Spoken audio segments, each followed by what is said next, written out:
Muy buen día, bienvenidos a nuestra reunión virtual, este espacio que tenemos en YouTube para repetir o ver las prédicas de la serie en la que estamos para que si te la pierdes o simplemente si la quieres repasar, pues tienes la posibilidad de volverla a escuchar. Esta mañana seguimos con nuestro estudio del libro de Ruth y vamos al capítulo 2 para que lo vayas teniendo ahí listo en tu Biblia. Y vamos a hablar de algo muy interesante esta mañana porque muchas veces en la vida solamente podemos disfrutar de algunos eventos si tenemos el boleto de entrada, ¿no? Como puede ser un concierto, un partido de béisbol o algún evento deportivo, el cine, inclusive, ¿no? Y a lo mejor tú dices, bueno, no es necesario, yo desde afuera me puedo dar una idea de qué se trata, ¿no? A lo mejor puedo ver los cortos de la película y pues ya me imagino cómo es, de qué se trata. Puedo desde afuera del concierto escuchar la música y decir, ay, sí, esas canciones me gustan, o no sé, pues imaginarte cómo es estar en el escenario o cómo es ver a los jugadores cómo juegan y, y puedes tener una idea vagamente, ¿verdad? De lo que se trata. Pero creo que nada sustituye el estar ahí en vivo, ¿no? Disfrutar de las luces, el volumen, los sonidos, a lo mejor las luces que tienen así como un espectáculo de luces, o que de repente toque la suerte de subir al escenario, o del sonido envolvente del cine. O sea, de esa como que, esa experiencia como que te sientes parte de, ¿no? Estás participando de este evento cuando estás ahí, cuando estás presente, cuando estás en vivo. Y para poder ingresar, pues necesitas un boleto de entrada, ¿verdad? Pero eh, cuando entras, cuando formas parte de, cuando participas en ese evento, la realidad queda mucho, pero mucho, muy por encima de lo que a veces nos imaginamos. Y hago esta ilustración porque el reino de Dios a veces se parece mucho a esta situación. Muchas veces nos imaginamos ciertas cosas o a lo mejor otras personas nos pueden platicar un poco de su experiencia o lo que les haya tocado vivir en primera persona de lo que ellos han tenido la oportunidad de participar en el plan de Dios. Y a lo mejor pues dices, bueno, pero yo me lo imagino, a lo mejor yo digo, bueno, suena divertido, suena interesante, ¿verdad? Pero nada sustituye a la realidad, a participar en vivo. Y a lo mejor te preguntas, bueno, o sea, para entrar a un concierto, pues voy y compro el boleto, pero ¿cómo le hago para participar en el reino de Dios, en los planes de Dios? ¿Cómo puedo yo ser parte de eso? Y el día de hoy vamos a ver cómo podemos ser parte del plan de Dios. Cómo además la realidad supera por mucho lo que muchas veces nos imaginamos. Y vamos a tratar de hacer esto con la historia que nos cuenta el capítulo 2 del libro de Ruth. Entonces, dice así. Tenía Noemí un pariente de su marido, hombre rico de la familia de Elimelech, el cual se llamaba Boz. Y Ruth la moabita dijo a Noemí, te ruego que me dejes ir al campo y recogeré espigas, en pos de aquel en cuyos ojos hallaré gracia. Y ella le respondió, ve, hija mía.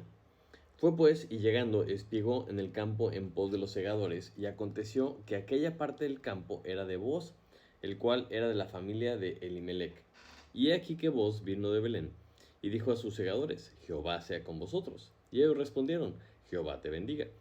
Y Boz dijo a su criado, el mayordomo de los segadores, ¿de quién es esta joven? Y el criado mayordomo de los segadores respondió y dijo, es la joven moabita que volvió con Noemí de los campos de Moab, y ha dicho, te ruego que me dejes recoger y juntar tras los segadores entre las gavillas.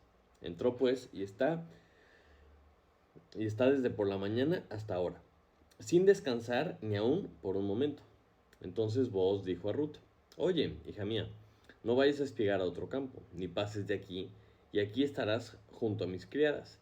Mira bien el campo que siguen y síguelas, porque yo he mandado a los criados que no te molesten. Y cuando tengas sed, ve a las vasijas y bebe del agua que sacan los criados. Ella entonces, bajando su rostro, se inclinó a tierra y le dijo: ¿Por qué he hallado gracia en tus ojos para que me reconozcas siendo yo extranjera?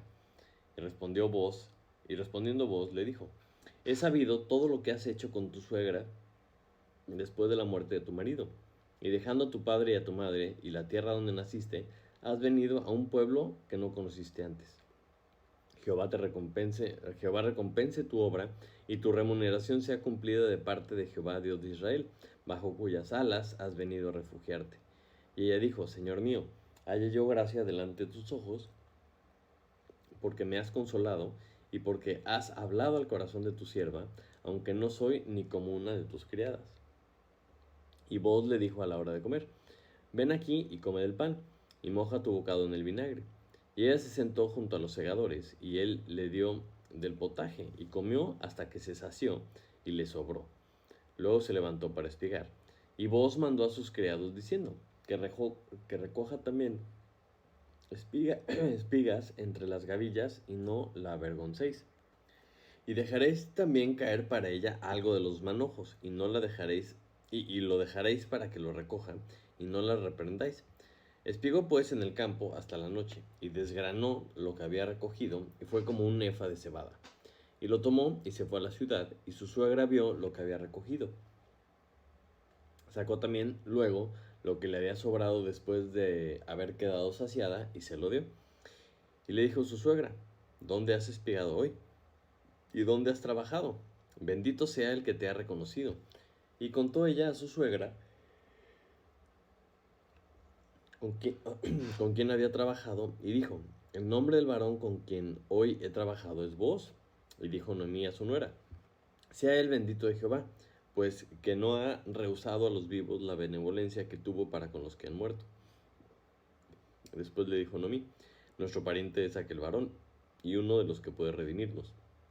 Y Ruth, la moabita, dijo: Además de esto, me ha dicho: Júntate con mis criadas hasta que hayan acabado toda mi siega. Y Noemí respondió a Ruth, su nuera: Mejor es, hija mía, que salgas con sus criadas y que no te encuentren en otro campo. Estuvo pues con las criadas de Booz espigando hasta que se acabó la siega de la cebada y la del trigo, y vivía con su suegra. Y hasta ahí vamos a leer esta mañana. Acompáñame a orar.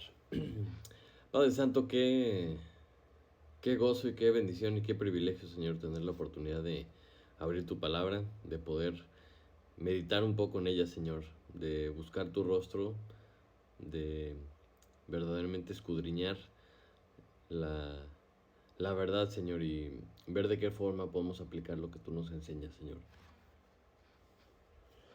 Esta mañana te pedimos, Señor, que guíes nuestros corazones, Señor, que podamos hacer a un lado todo lo que nos estorba, todo lo que nos distrae, Señor, de ti, de lo que tú quieres en nuestra vida, Señor.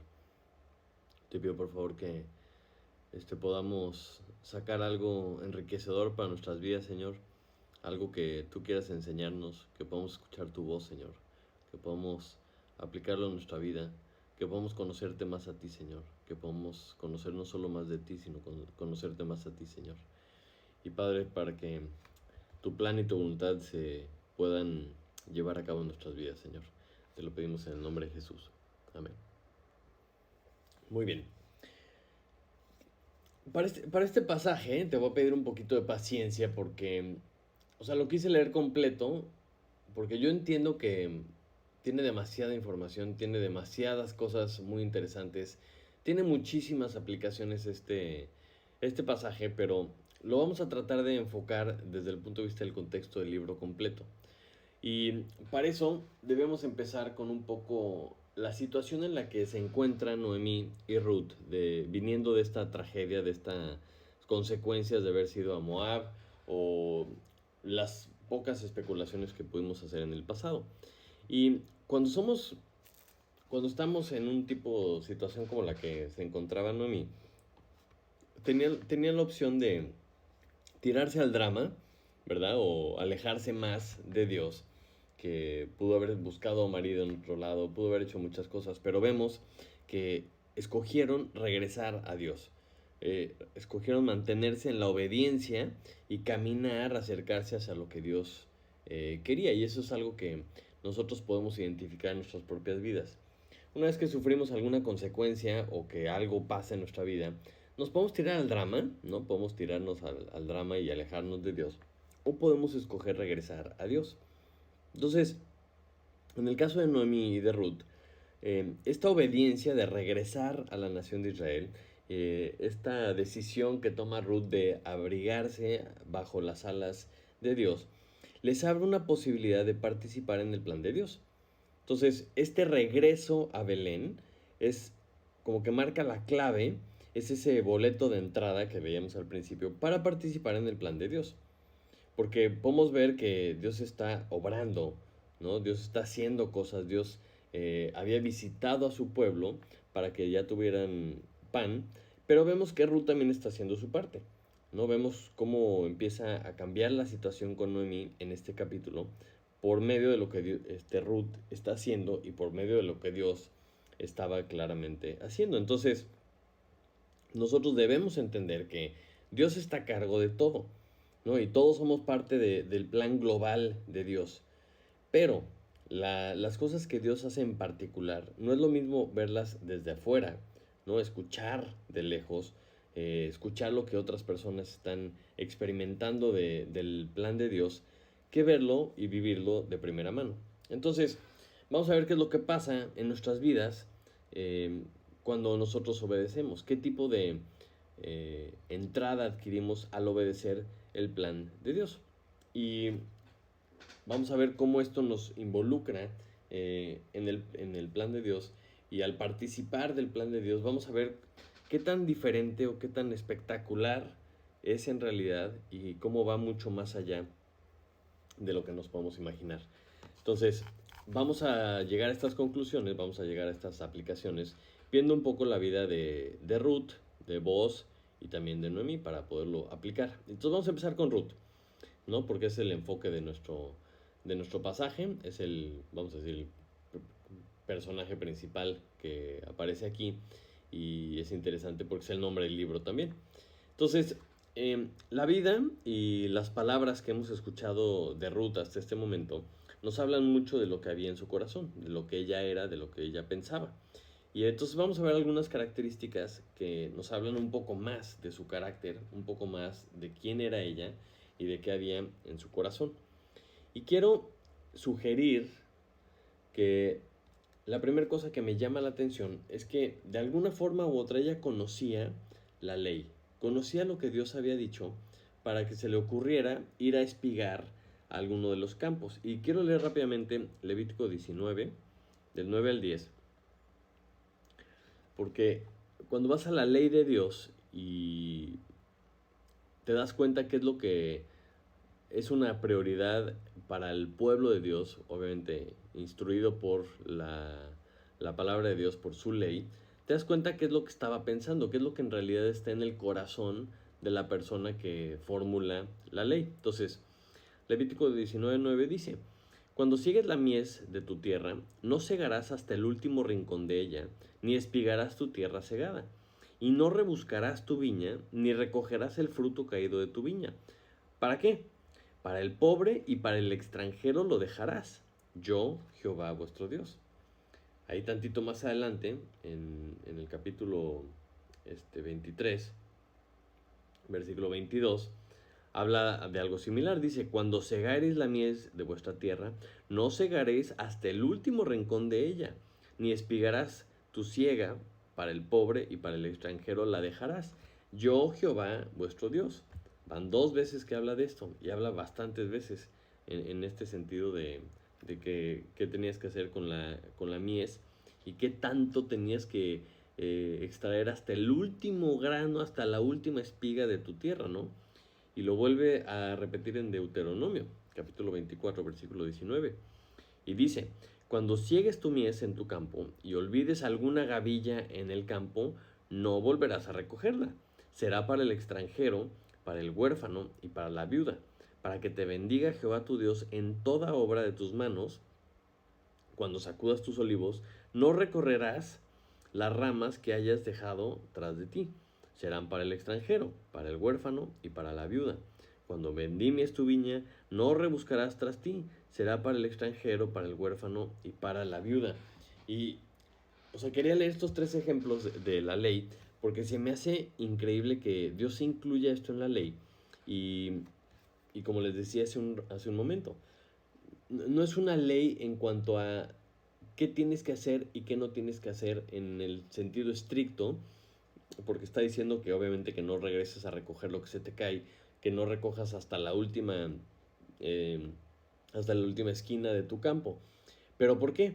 Porque Dios está pensando en el pobre, en el huérfano, en el extranjero. Y les está dando la posibilidad de entrar en un campo a sabiendas de que Dios ha hecho esta ley y pues que iban a poder encontrar algo. Claro que tenían que trabajar por eso, ¿no? Es un principio de Dios, el que no trabaja, que no coma. Pero le está diciendo al dueño del campo que no extraiga hasta el último grano, porque está pensando en todos la ley de Dios. Y siempre pensaba eso, ¿no? Entonces les está diciendo en el fondo, no seas codo, o sea, no seas codo, no seas avaro, ¿verdad? Voy a juntar 3 gramos más o 10 gramos más, como que, o sea, si tú conoces a Dios, sabes que Dios es vasto, Dios es generoso, y por medio de su palabra lo podemos conocer más a Él. Entonces, si tú conoces lo que Dios dice, te abre la puerta a mucho, mucho más, que es lo que está haciendo Ruth.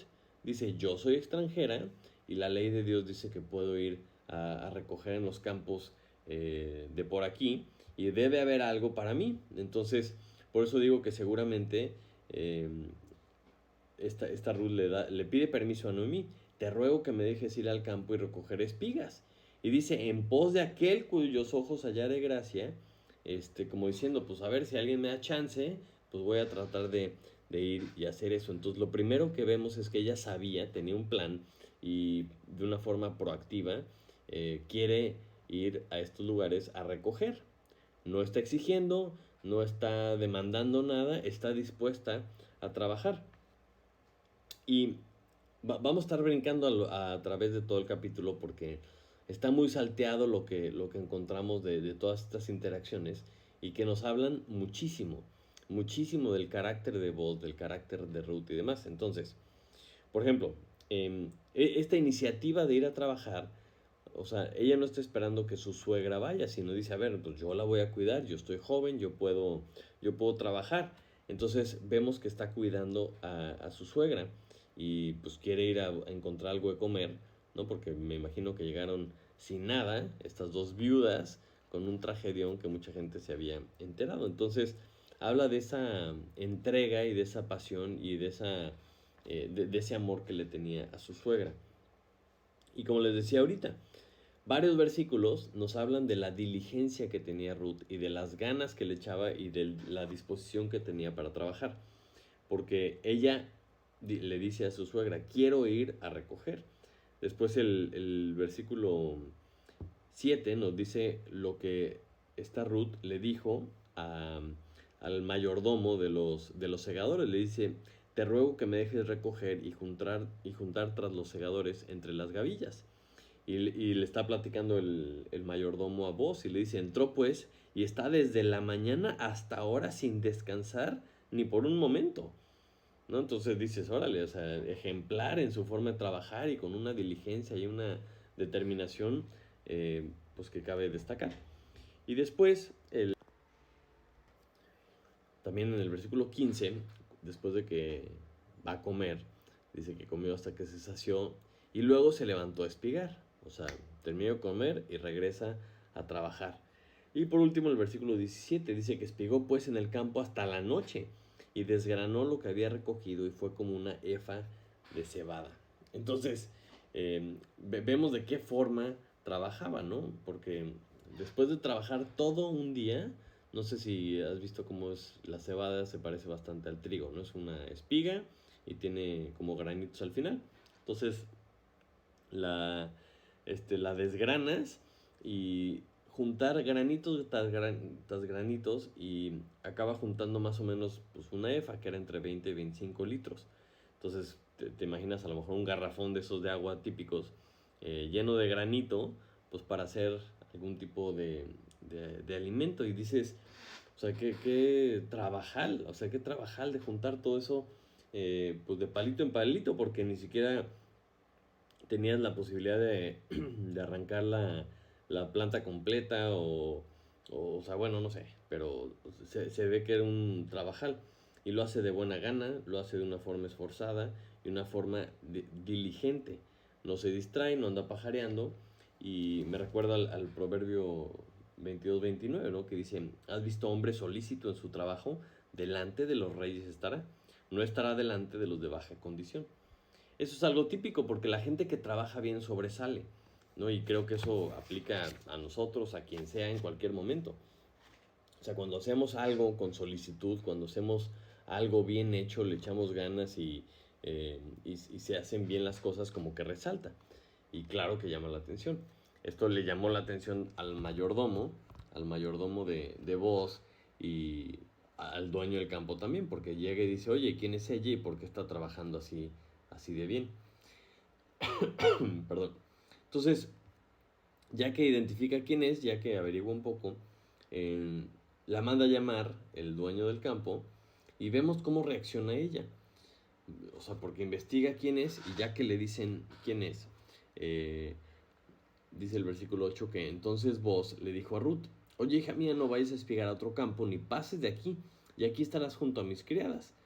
No, mira bien el campo que siguen y síguelas porque yo he mandado a los criados que no te molesten y cuando tengas sed ve a las vasijas y bebe del agua que sacan los criados. ¿No? O sea, está considerándola, ella halló gracia delante de este dueño del campo y ella entonces, bajando su rostro, se inclinó a tierra y le dijo, ¿por qué he hallado gracia en tus ojos para que me reconozcas siendo yo extranjera?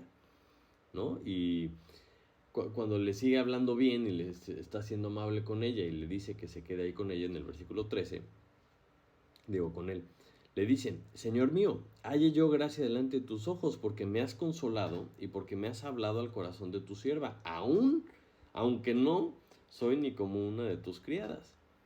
Entonces me encanta ver la reacción de Ruth porque es muy humilde. Ella como extranjera reconoce que a lo mejor no merecía este trato, no merecía tener eh, este, esta posibilidad, ¿no? Y para la época, me imagino que era muy probable, lo más probable, era que los dueños, los israelitas, pues no estuvieran haciéndole caso a la ley al 100, ¿verdad? Acuérdate que estamos en la época de los jueces. Entonces, reconoce esta gracia que le está dando el dueño, agradece, ¿no? Y se humilla. Y esto es lo que hace que halle gracia delante del dueño. Y es algo que, o sea, el hallar gracia delante de la gente, pues no es algo que nosotros podamos obligar a que la gente le caigamos bien o nos quieran o simplemente sean simpáticos con nosotros. La realidad es que hallar gracia delante de la gente es un regalo de Dios, es un don de Dios. Y yo por eso siento que cuando ella lo pone en manos de Dios, porque en el versículo 2 dice que irá a recoger espigas en pos de aquel a cuyos ojos hallaré gracia, como que lo está dejando en manos de Dios y Dios le contesta. Y yo siento que esto va muy de la mano porque Dios nos dice que Dios resiste a los soberbios y da gracia a los humildes. Entonces esta humildad de Ruth es recompensada hallando gracia delante de un dueño de un campo y una persona que le iba a proveer para sus necesidades. Y esto es algo muy interesante porque en la persona de Booz vemos el plan de Dios. Vemos a Dios actuando en la vida de Ruth y de Noemí. Porque muchas veces el plan de Dios se manifiesta por medio de las personas. Obra muchísimas veces de muchísimas formas, pero en general es algo muy típico y es algo muy claro cuando Dios obra por medio de las personas. Y Booz es un nuevo personaje. El versículo 1 como que nos platica, nos anticipa tantito que había un hombre rico de la familia de Elimelech. O sea, tiene que haber sido un pariente bastante cercano. A lo mejor no el más cercano, porque vamos a leer más adelante que había un pariente más cercano, pero un pariente suficientemente cercano para haber conocido a Noemí, para ser una de las personas que podía eh, redimir, como vamos a ver un poquito más adelante. Y se llamaba Booz. Booz significa en él hay fuerza, ¿no? Y es así un poquito raro, el nombre no es muy común, pero era importante o tenía un significado, un simbolismo eh, suficientemente fuerte como para que en el templo de Salomón una de las columnas del templo llevara su nombre. Entonces, muchas veces utilizamos este pasaje o este libro para decidir o platicar con las personas que andan buscando esposa, esposo, y les decimos qué es lo que debe buscar en un hombre o una mujer. Y es un gran ejemplo, Boaz y Ruth. Pero en el contexto global del libro, creo que la ilustración va mucho más allá que simplemente un matrimonio, que simplemente algo terrenal. Porque en todo el libro, como que todo este libro nos presenta un cuadro entre Boaz y Ruth, la relación que tienen estos dos, con la relación que Cristo tiene con su iglesia, que Cristo tiene con nosotros. Entonces, ¿cómo era este Boaz y qué cosas vemos en él que podemos ver de la misma forma en Cristo o de Dios actuando, ¿verdad?, por medio de una persona? Entonces, primero que nada vemos esta grandiosa diosidencia que está orquestando Dios, ¿no? Dice que había un hombre rico que se llamaba Boaz y Ruth se le antoja un día decir, ¿sabes qué? Voy a ir a espigar a un campo y voy a tratar de ver, pues, quién me abre las puertas y delante de quién hallo gracia. Y fue pues, y llegando espigó en el campo en pos de los segadores, y resulta, ¿verdad? Porque así suena la expresión, y aconteció que aquella parte del campo era de Boaz. Ah, qué casualidad, ¿verdad? Era una diosidencia, no hay coincidencias. Entonces, de todos los campos que había en Belén, resulta que Ruth llega y empieza a trabajar justo en el campo del pariente de Elimelech. Y vemos aquí cómo Dios empieza a mover los hilos. Pero además, con la forma en la que habla Boaz y la interacción que tiene con sus criados, te das cuenta que entendía el corazón de la ley de Dios. Me refiero, la ley de Dios nos explica cómo es Dios. Hay una razón por la que la ley está ahí. Entonces, por ejemplo, el versículo 4, llega Boaz de Belén y le dice a sus segadores, son sus criados, ¿verdad? Son los trabajadores del campo, y les dice, Jehová sea con vosotros. Y ellos respondieron, Jehová te bendiga. Y dices, oye, o sea, qué padre forma de interactuar con sus empleados.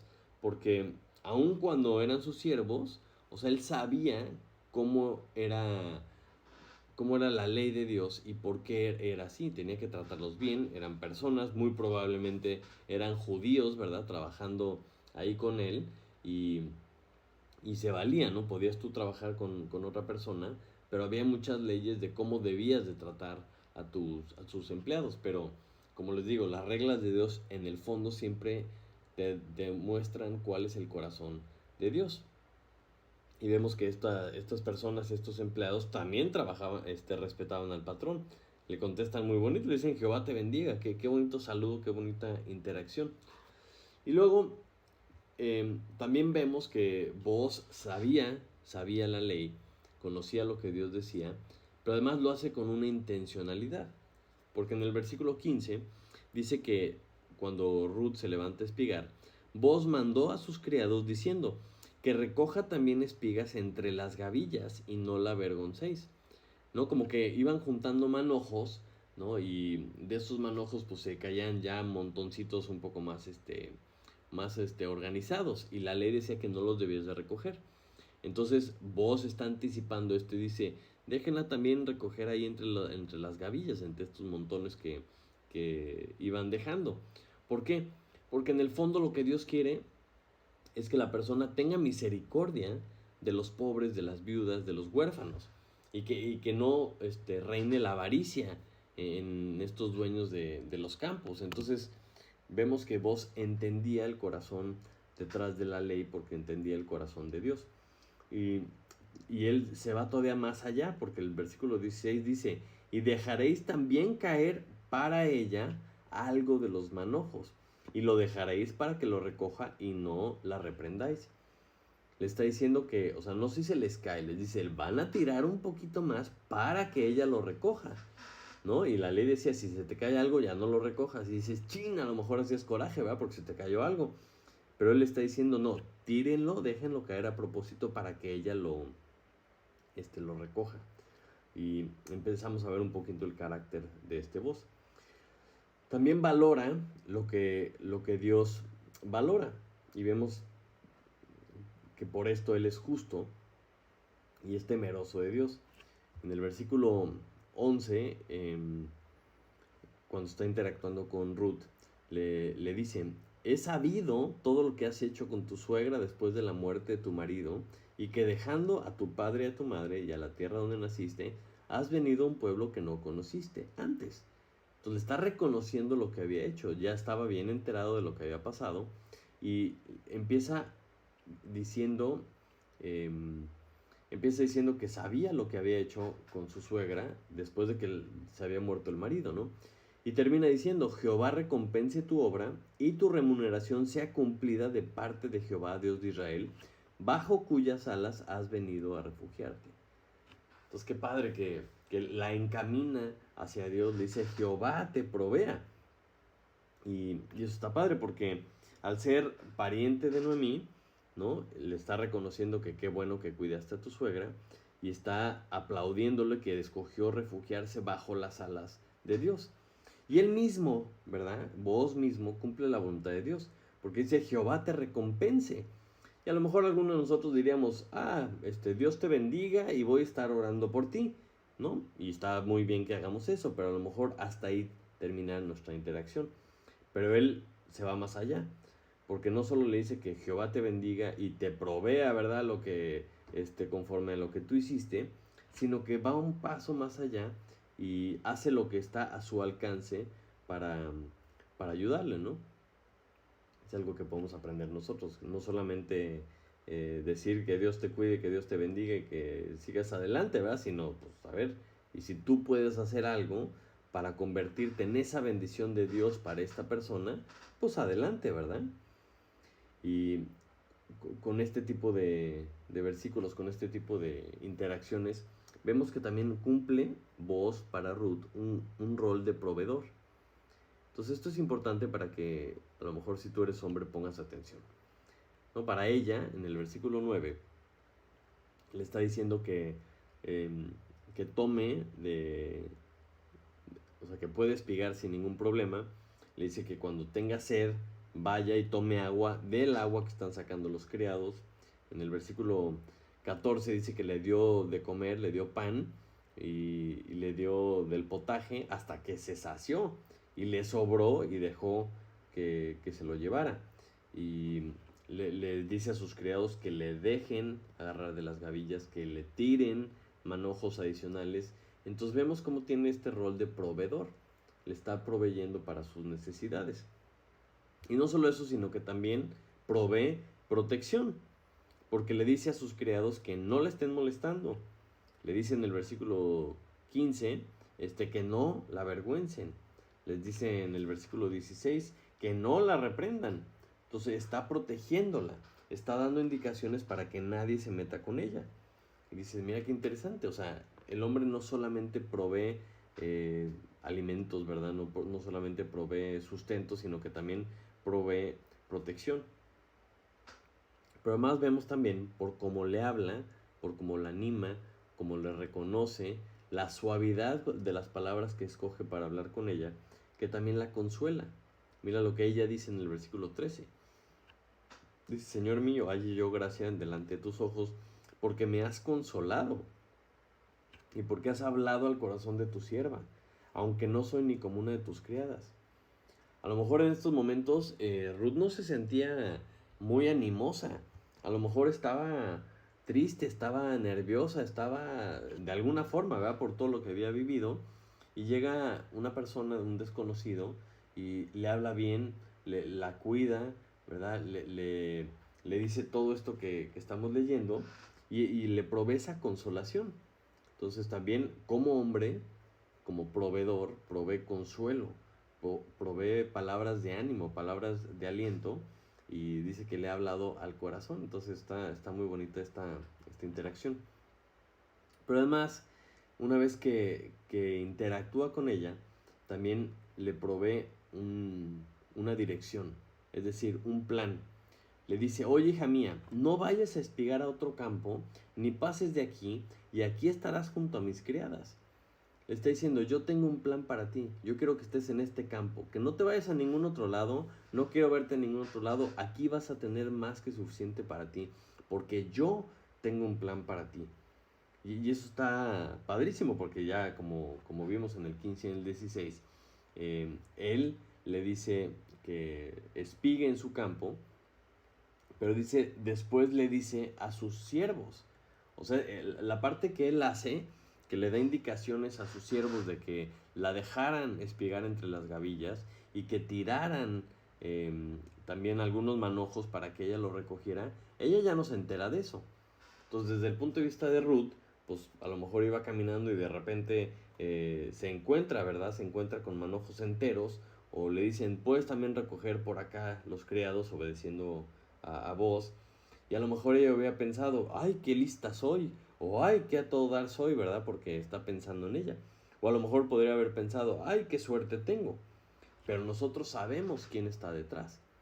Pero para que se lleve a cabo el plan que tenía Booz para ella, lo que iba a detonar esto era la obediencia. Le dice, no te vayas a ningún lado, quédate aquí, porque él sabía que la iba a cuidar. Entonces, todas estas características que vemos en Booz es lo que vemos también en Cristo, nuestro Salvador, ¿no?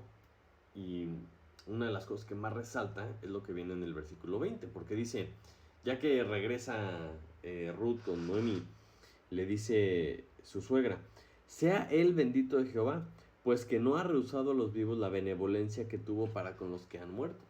Después le dijo Noemí, nuestro pariente es aquel varón, y uno de los que puede redimirnos.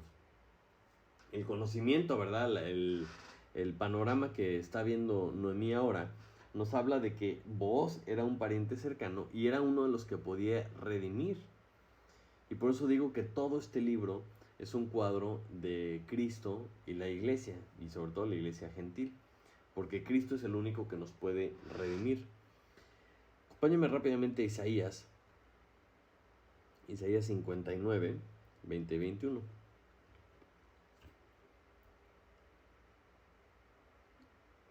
Isaías 59, 20 y 21 dice así: y vendrá el Redentor a Sión, y a los que se volvieren de la iniquidad en Jacob, dice Jehová. Y este será mi pacto con ellos, dijo Jehová.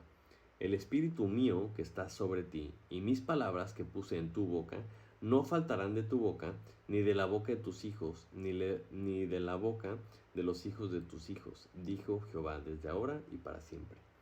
Dices, ándale, estamos entendiendo que ese cuadro del Redentor es un cuadro de Cristo que iba a venir más adelante, ¿no?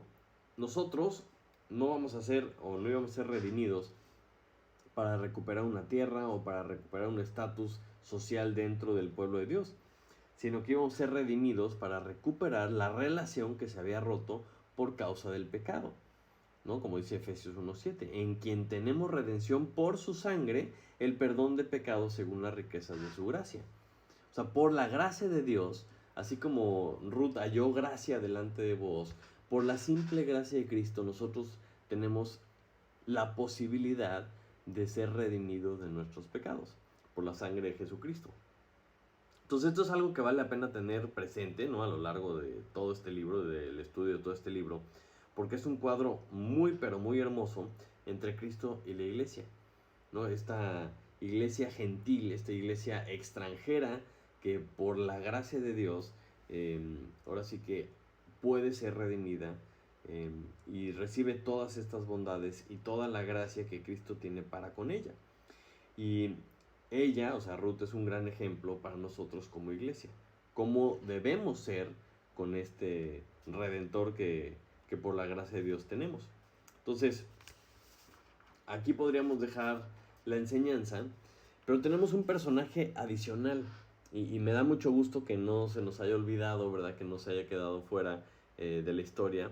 Noemí, la suegra, ¿no? Esta persona que estaba completamente triste, completamente amargada por lo que Dios había permitido en su vida y que vemos que regresa, toma la buena decisión de regresar Y en este capítulo vemos que hay un cambio en ella, en su estado de ánimo, en su perspectiva, como que en este capítulo cuando habla suena muy diferente.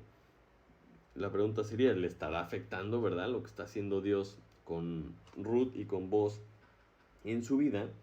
Y siento que Noemí en esta historia se parece mucho a la persona que está al margen, ¿no? Que está viendo desde afuera lo que Dios está haciendo y se empieza a animar por esos creyentes obedientes que está diciendo, espérame, a lo mejor aquí Dios está haciendo algo, ¿no? Y ella, en esta historia, pues es la persona con más experiencia, es la que sí conocía a Dios, sin embargo estaba desanimada, estaba amargada, y empieza a animarse por la obediencia de Ruth y al ver lo que Dios estaba haciendo. Entonces cuando Ruth le dice, ¿puedo ir a espigar a un campo? Y le dice, sí, ve, está bien. O sea, no le estorba de hacer lo correcto, ¿verdad? Aunque ella está amargada, no le estorba hacer lo correcto a Ruth. Y luego, en el versículo 18, ya que regresa Ruth a la ciudad con todo lo que había recogido, le lleva el grano, le lleva comida, todo lo que le sobró. Y ella a lo mejor pues, estaba medio triste, estaba amargada y de malas, ¿verdad?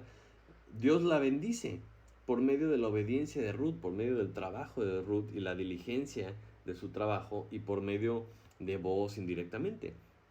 Y empieza a pensar, híjole, ¿cómo es Dios de increíble? No, ella no estaba trabajando, a lo mejor seguía amargada y sin embargo Dios le empieza a bendecir por medio de su nuera que estaba haciendo lo correcto. Entonces cambia la actitud de Noemí y empieza a bendecir, ¿no? Ya que vio todo lo que sacó, le dice su suegra, ¿dónde has espigado hoy y dónde has trabajado? Bendito sea el que te ha reconocido. En el sentido de, o sea, se fue a la aventura un poquito y dice, voy a ir a trabajar a ver delante de quién halló gracia. Y entonces se da cuenta que sí escuchó Dios la oración, sí halló gracia delante de alguien y empieza a hablar bendiciones, ¿no? Y en el versículo 20 le dice Noemí, dice Ruth, el nombre del varón con quien he trabajado es Boaz. Y entonces sí, ahora sí Noemí dice, sea él bendito de Jehová, pues que no ha rehusado a los vivos la benevolencia que tuvo para con los que han muerto. Y después le dijo Noemí, nuestro pariente es aquel varón y uno de los que puede redimirnos. Entonces aquí está padrísimo porque Noemí, o sea, estás leyendo estos versículos y te imaginas perfectamente cómo se le abren los ojos y cómo reconoce la grandeza de Dios y empieza a identificar la mano de Dios diciendo, ándale, ya entendí por dónde va esto. Empieza a ver, se me hace que por aquí va el plan de Dios. A lo mejor por eso nos regresamos. A lo mejor, o sea, por eso hallaste gracia delante de este varón. ¿Por qué? Porque es uno de los que nos puede redimir. Entonces ve este cambio en Noemí porque empieza a ver la mano de Dios. Y la motiva y le dice Noemí a Ruth en el versículo 22, mejor es, hija mía, que salgas con sus criadas y que no te encuentren en otro campo.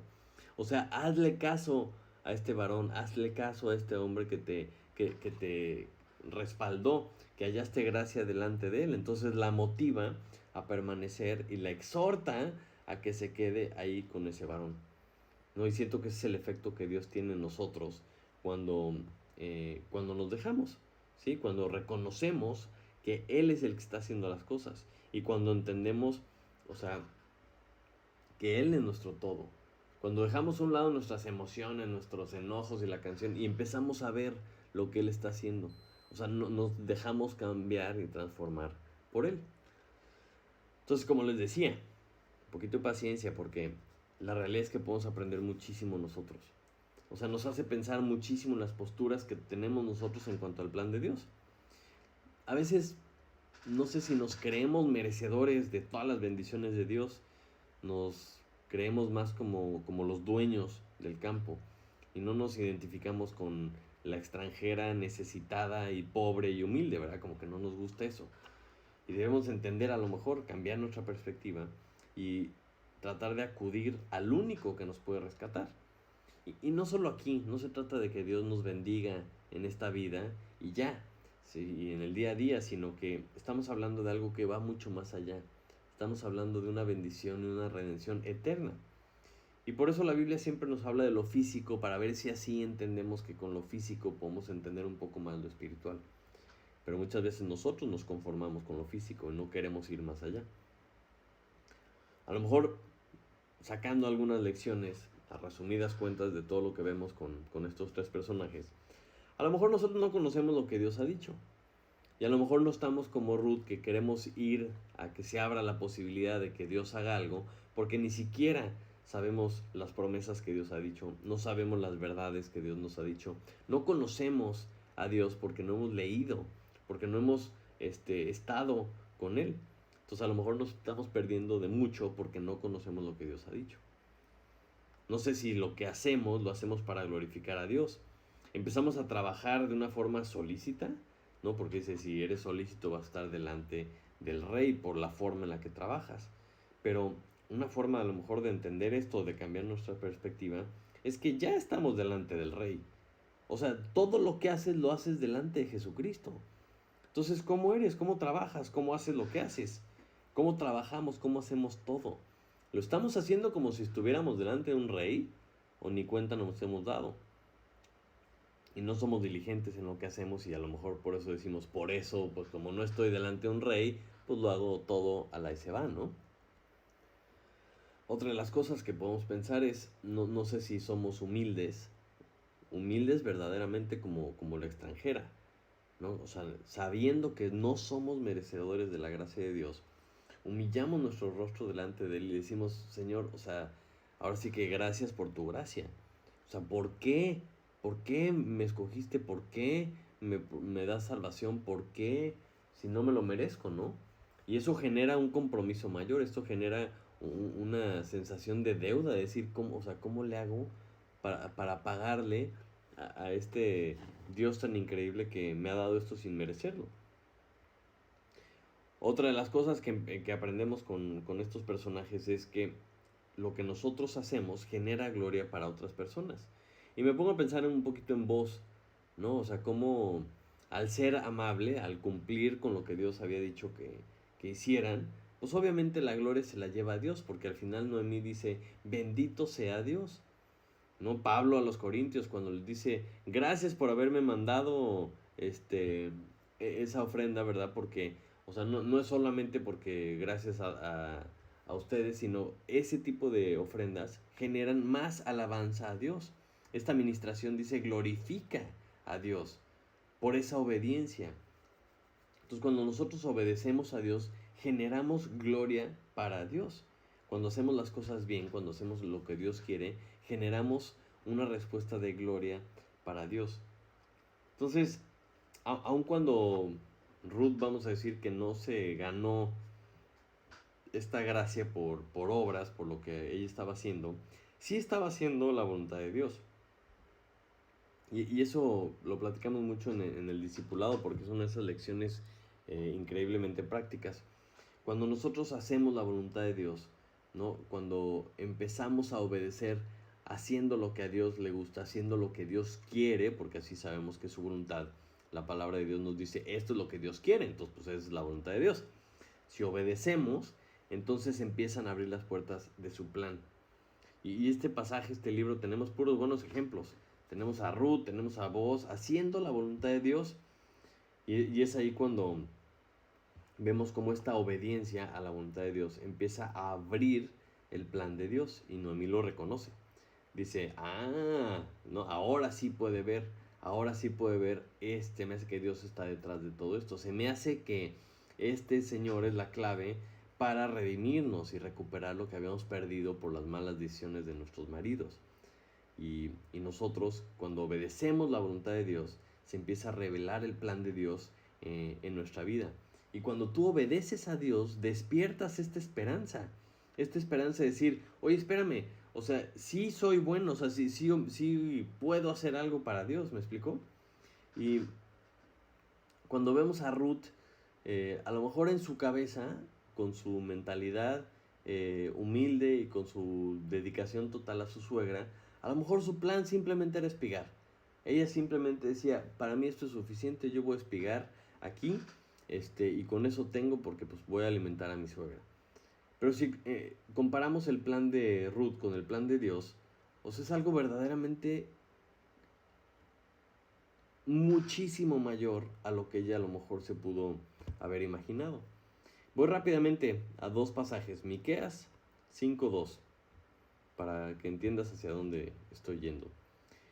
Dice, pero tú, Belén Efrata, pequeña para estar entre las familias de Judá, de ti me saldrá el que será Señor en Israel, y sus salidas son desde el principio, desde los días de la eternidad.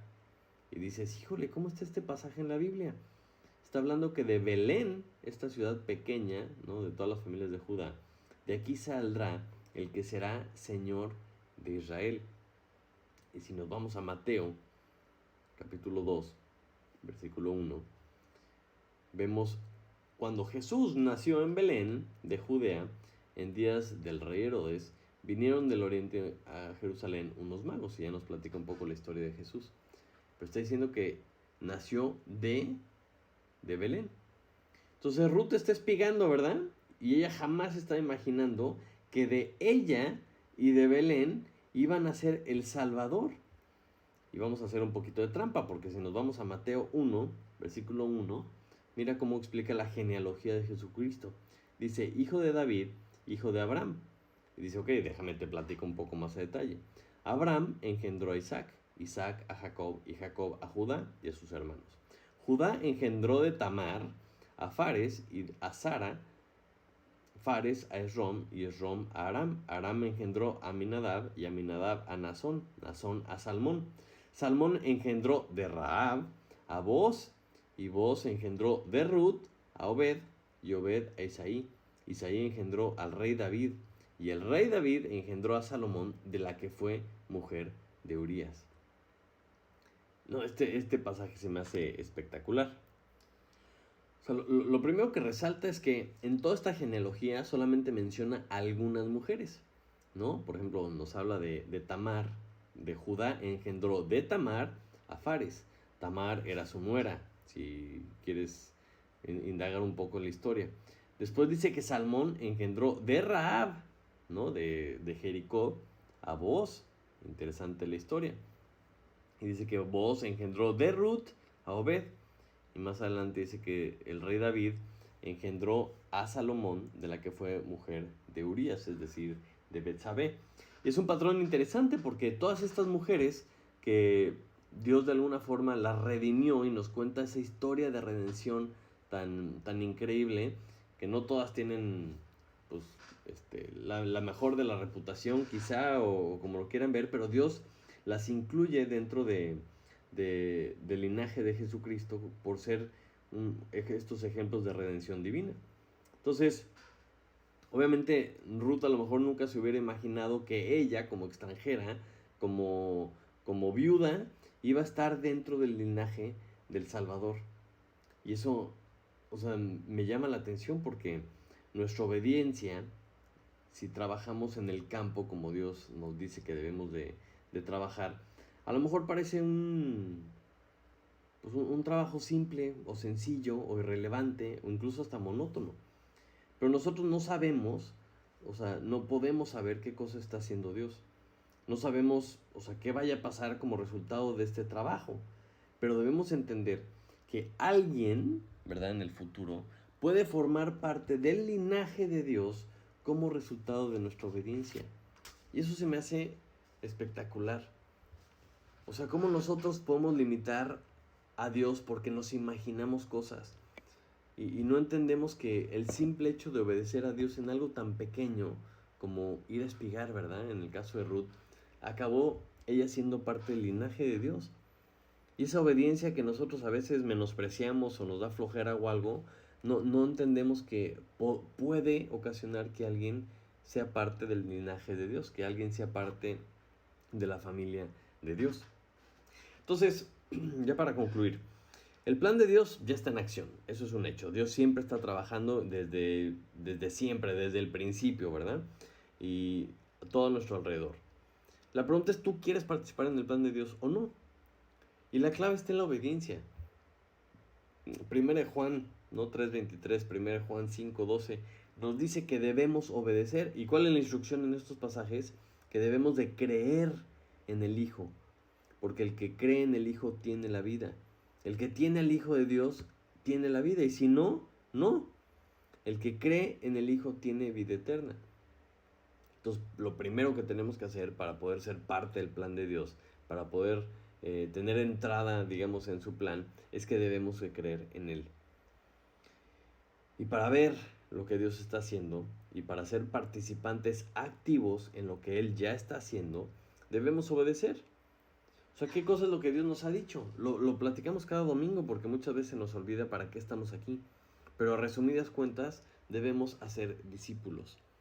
Y para poder hacer discípulos, debemos ser un discípulo primero. Debemos empezar ese proceso de desarrollo para poder llegar a ser discípulos de Jesús que hacen discípulos de Jesús.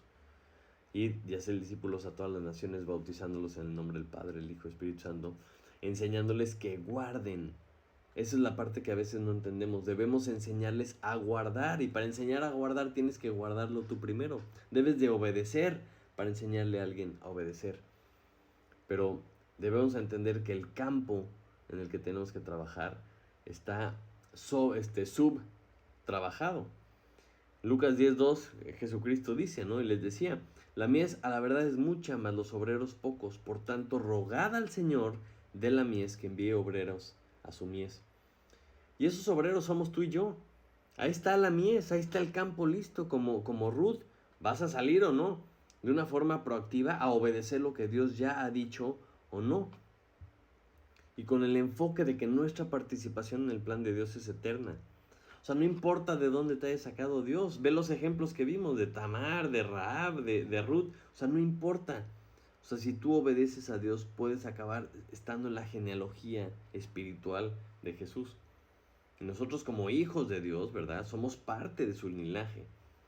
Entonces, cuando nosotros hacemos su voluntad, estamos abriendo esta posibilidad, esta puerta, de que más personas puedan llegar a formar parte de su linaje. Entonces, necesitamos más personas obedientes a Dios, más personas alineadas a la voluntad de Dios, sobre todo por cómo está el mundo. O sea, la mies es mucha, hay muchísima necesidad, dice la Biblia, pero pocos obreros van al campo. O sea, si tú ves el mundo como está, no me puedes decir que no hay necesidad de Dios. O sea, la violencia está en aumento, la ira, la maldad está en aumento.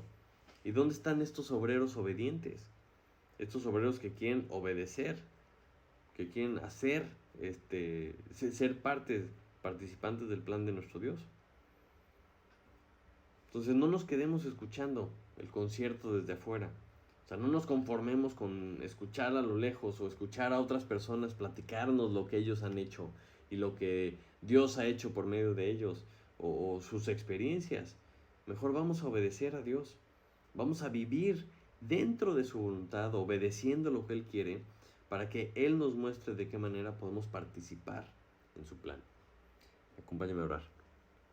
Padre Santo, te doy muchísimas gracias por tu palabra, Señor. Te doy gracias por estos ejemplos tan increíbles que nos has dejado en este libro, Señor. Te pido por favor que nos des la capacidad de tropicalizarlo en nuestra vida, Señor, y poder decir, a ver, así como Ruth, Señor, yo te quiero obedecer, yo quiero trabajar en tu campo, yo quiero hacer tu voluntad, Señor. Yo reconozco, Señor, que tú, por tu gracia, nos has dado todo y no merecemos absolutamente nada. Y lo único que nos queda hacer, Señor, es pagarte con nuestra obediencia, pagarte con nuestra vida y vivir para ti, Señor. Yo te quiero pedir porque en esta iglesia, Señor, tú formes obreros que vayan a tu mies, que formes personas que hagan discípulos, Señor, discípulos que hagan a otros discípulos, que tú muevas en nuestros corazones ese deseo de hacer tu voluntad, que pongas en nosotros el querer como el hacer por tu voluntad, Señor, para que tú a fin de cuentas seas glorificado, para que con cada cosa que obedezcamos, Señor, más personas te puedan conocer a ti. Te lo pedimos en el precioso nombre de tu Hijo Jesús. Amén. Pues muchísimas gracias. Gracias por acompañarnos. Espero que haya sido bendición para ti. Que Dios te bendiga. Y si Dios quiere, nos vemos hasta la próxima.